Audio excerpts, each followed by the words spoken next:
Bonjour et bienvenue dans cette nouvelle vidéo, mais si c'est possible, cette fois-ci on va s'intéresser à la fonction recherche X d'Excel. C'est parti!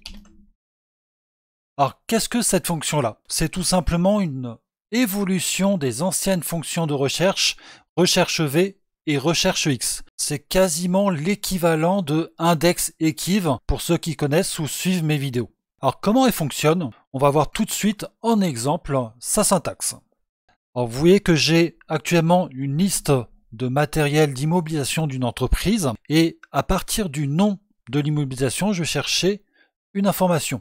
En l'occurrence, je vais chercher le montant. Donc je me place sur la cellule où je vais avoir mon résultat et je mets ma formule de calcul. Donc il commence toujours par égal et le nom de la fonction recherche X. La valeur cherchée, c'est comme recherche verticale horizontale, c'est notre critère de recherche. Où se trouve-t-il? En fait, c'est notre nom d'immobilisation pour cet exemple-là, la cellule B1. Alors je la mets en valeur absolue, c'est une habitude que j'ai prise. Ensuite, tableau de recherche. Le tableau de recherche, c'est où je vais trouver cette valeur cherchée dans ma base. En fait, il suffit juste de sélectionner la colonne où se trouvent tous les noms d'immobilisation.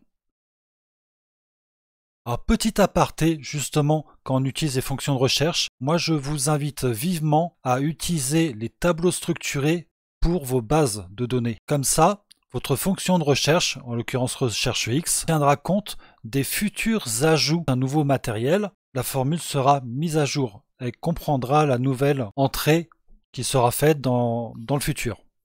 Après ce tableau de recherche, je passe à l'argument suivant, qui est le tableau renvoyé. C'est tout simplement la plage de données où se trouve mon résultat. Le résultat attendu, c'est ma colonne de montant. Donc je sélectionne toutes les données. Alors sans l'entête, je ne l'ai pas précisé, il n'y a pas besoin de l'entête. On met juste toutes les données de la colonne. Et je passe à l'argument suivant. Si non trouvé, c'est qu'on peut mettre un message si Excel ne trouve pas de correspondance. N'oubliez pas que si vous voulez mettre un message écrit, un texte, il faudra toujours le mettre entre guillemets. Par exemple, je peux mettre IMO non trouvé. L'argument suivant, c'est le mode de correspondance. Vous connaissez, c'est 99% des cas, ça va être une correspondance exacte, donc on met 0. Et le dernier argument, qui est aussi facultatif, vous le voyez entre crochets, c'est le mode de recherche, que je ne vais pas vous montrer dans cette vidéo parce que c'est des cas bien particuliers. Donc, pour cette vidéo, ce n'est pas nécessaire. Peut-être que si vous en faites la demande, je ferai une vidéo complémentaire. Donc, j'ai fini ma fonction, donc je ferme la parenthèse et je fais entrer pour valider. Et vous allez voir que normalement, avec l'immobilisation que j'ai choisie, électricité du bâtiment agricole, cela coûte 3550 €. On peut le voir dans la base, ligne 16, c'est bien 3550 €. Donc vous voyez, c'est assez simple comment ça fonctionne. Et l'avantage que je n'ai pas cité au début de la vidéo, ça peut faire comme index equiv une recherche vers la gauche. Contrairement aux anciennes fonctions recherche verticale, recherche horizontale.